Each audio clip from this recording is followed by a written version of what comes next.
In this video, I'll show you how you can build an AI agent using Make that can save you and your team over 50 hours each month on your recruiting process. Now, the amount of time that you'll save with this AI agent is, of course, variable. It really strongly depends on the complexity of the process and on how well the job performs and how desirable it is. So the more applications you receive, the more time you will save. So it's up to you. So let's take a look how it works. This AI agent is going to be using 5 different tools, or in this case, scenarios, which are automations built through Make. They're very straightforward and you can literally implement them into your Make account. And one thing or one place where we'd like to show you how this all interacts is the Make grid. So within the grid, you're very easily able to see how the agent interacts, how it uses the different tools, and what sort of other softwares are connected to it. So if you'll just put your cursor into the center, these are all the 5 tools that we'll be using. And it's not very complicated, as you can see, but one thing that I really enjoy is just literally looking into the operations and the data transfer that the agent is using, just so you can then optimize it later on. So let's go back into the scenarios. So to get started with an AI agent, the only thing that you'll need to do is navigate over here and go to the AI agents. This is going to take you in this section, which is the AI agent creator. And what you're going to be doing here is taking the prompt, same as with an LLM, because the AI agent is actually built on top of an LLM, and you'll literally tell it what it's supposed to be doing. Role and objective, instructions, same as if you would be using, for example, ChatGPT. You can also give it context if you, for example, have some conversation history or anything like that, and connect it to an MCP if you're a big techie and if you know what MCP means. Well, anyway, the tools are going to be visible over here and you're going to be adding them as well.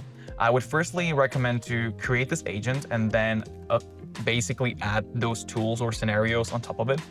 But you can simply add them here, and you can also try to use modules. If it's a very simple thing, you can literally just add single modules to get the job done. For these ones, it's always going to be asking you to describe the AI agent. So for this one, although it's very clear and even the name suggests it, I would recommend for you to describe it to him. One of the really amazing features here is that when you're going to be testing the AI agent, you can literally chat with the agent and tell it how it can improve the outputs based on your particular desires. So to get started, let's actually take a look at the job that I'm trying to hire for. Yes, hire for. I use ChatGPT, of course, to generate a very generic data scientist role, and I asked for some basic skills, some required experience, and education and key responsibilities.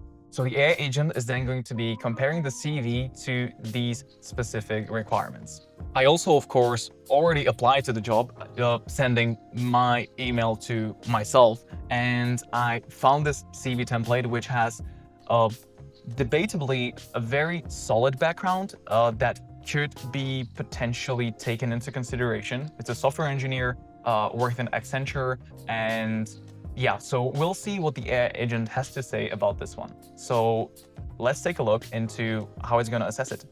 The first step in the process is going to be watching those emails. So over here, it's going to be literally fetching the emails from that specific folder that I selected, and then it's going to be taking the attachment. So for this one, I'm using Iterator, but in the templates, you can have a different option, and also it doesn't need to be like this. The reason why I am using Iterator in the first place is because this is an array, which means that there are different data points and different bundles. So why I also like the Iterator is because here, when you're going to be uploading the file into your drive, you can literally just map it like this. You don't need to drag and drop, you literally select it like that. And then simply, you're gonna run the AI agent with this first scenario. You can see over here that these are the tools and the scenarios that it's using. And when you're going to be creating the AI agent for the first time, you're of course going to click here, and then you're going to be choosing the LLM and choosing the model with the prompt to the system. Over here, this is the message that this particular scenario is going to be sending over. So yeah, let's take a look at the second one. The second scenario is downloading the CV and then extracting the content from it. In most cases, I'm assuming it's going to be PDFs. And for this one, it's literally going to be taking the one from the previous scenario and then make a content extractor. Sounds very fancy, but super straightforward. One of my favorite AI tools, hands down. Same as with Iterator, you can just literally select it over here to match the connection from Google Drive. You can choose the pages. In this case, quite irrelevant. Usually it's 1 or 2 pages for the CVs, so it's okay.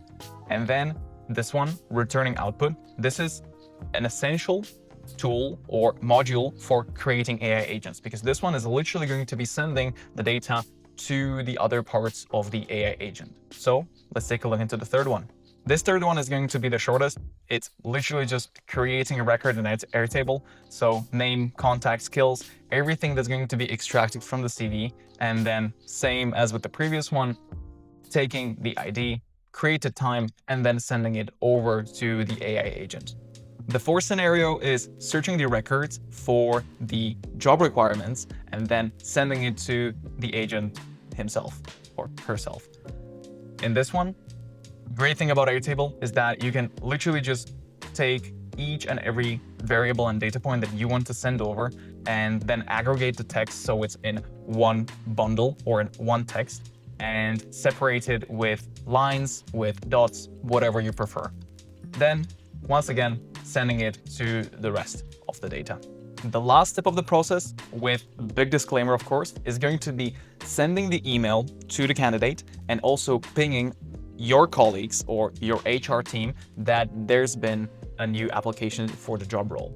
The disclaimer for this one is that with this, for the sake of testing, I'm going to be sending an email, but you can of course choose to draft an email and then read it through before it's actually being sent. But yeah, super straightforward, just email address, subject line created by the LLM, and the body also created by the LLM that sits underneath the AI agent. For this one, actually, I chose a random private channel in our Slack where I'm going to be sending a Slack message to our HR team just to inform them about the candidate, the match criteria, and that they should be probably looking into it. So this is going to be concluding the AI agent and also returning the output for the rest of the agent to know what's been going on. So now enough talking, and let's actually try out this AI agent. I went back into the first triggering scenario and I already chose where to start because I've already received that email. So if I try to run it once, I should get the email that I sent and then it should run the AI agent himself. Okay, so the AI agent has concluded its job. It took 30 seconds, I would say, for sure. And this is the output from the AI agent that you can take a look into. So the response, the candidate, Tansy, has been evaluated for the data scientist position. Here is the summary. Okay, this one is going to be more important. This one, or these ones, are the execution steps that the AI agent has taken to get the job done. The first one is always the prompt that you fed into the AI agent. Then afterwards, you'll be able to see exactly what the AI agent has done. But now, let's take a look into the tangible result. Right, so I came into the Airtable database and I can see that it populated one of the rows with Tansy. Let's take a look. Okay, contact is there. Skills. Okay, seems like it's matching it quite well. Education, very straightforward. Okay, you can use this as a context for the chat that you'll be providing to improve the output. Strong communication skills.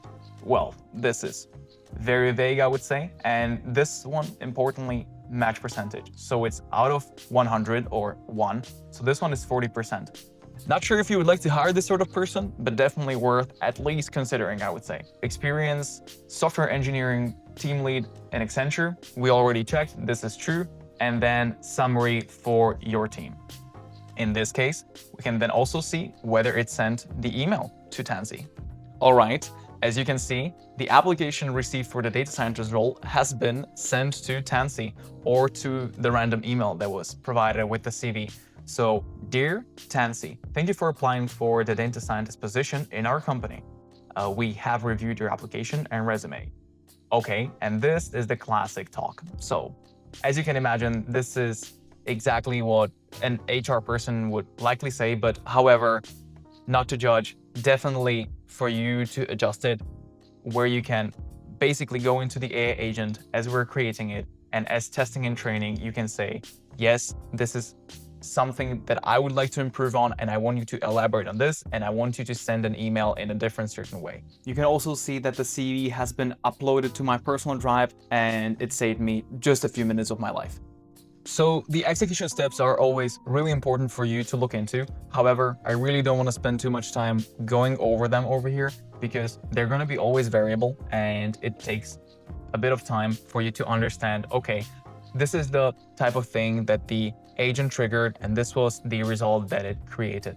So for me, one thing that I have noticed is that I haven't received a Slack message that was included in one of those scenarios. The reason for that is the private channel that I added there doesn't actually exist.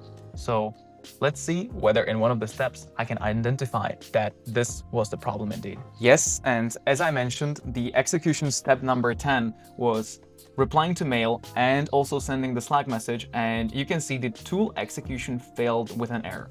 Here you can see what is the error, and you can also go into the scenario and see where it failed. So for this one, I would literally go back into those scenarios that I showed you earlier, and since I know it's this one, I can go over here and see, okay, there's an error. I was already aware of this, and let's see where it failed. All right, for this one, the channel was not found, exactly as I proposed. So for this one, you can always troubleshoot and then rerun the agent and also give him some more context, of course. With that being said, I truly hope this video was insightful and inspired you to create your own AI hiring agent. You can literally do so by going into the description and taking the blueprint from the folder and then putting it into your personal Make account. Let me know how it went, and I'm super curious to know how much time it saved you.